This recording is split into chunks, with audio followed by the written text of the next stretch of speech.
While millions of Australians are facing more mortgage pain after the 7th straight interest rate hike, but the Prime Minister's rejecting the need for cash relief.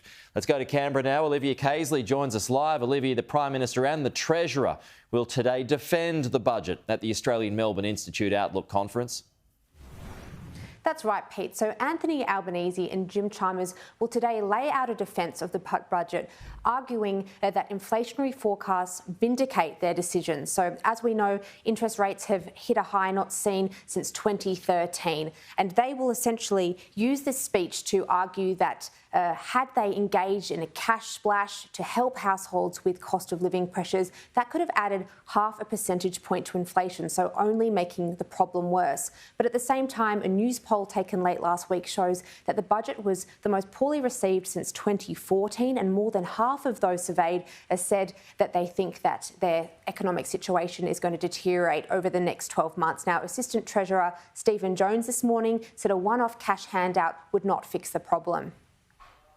Of course, we would have looked at all of these things, Pete, but the problem is once you start writing, there's two problems with writing cheques. We've already got $1 trillion worth of debt and a budget deficit. This will significantly add to that. The impact of handing out, or the benefit of handing out cheques for cost of living relief will be very short-lived, because the minute they hit people's bank accounts, inflation will go up again, and the Independent Reserve Bank will be jacking interest rates again. So it's one of those solutions that just won't work.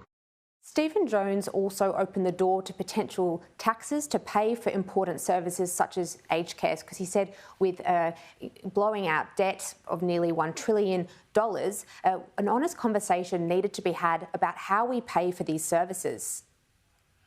We've made it quite clear that we've got a revenue problem, and between now and May next year, an honest conversation with the Australian people.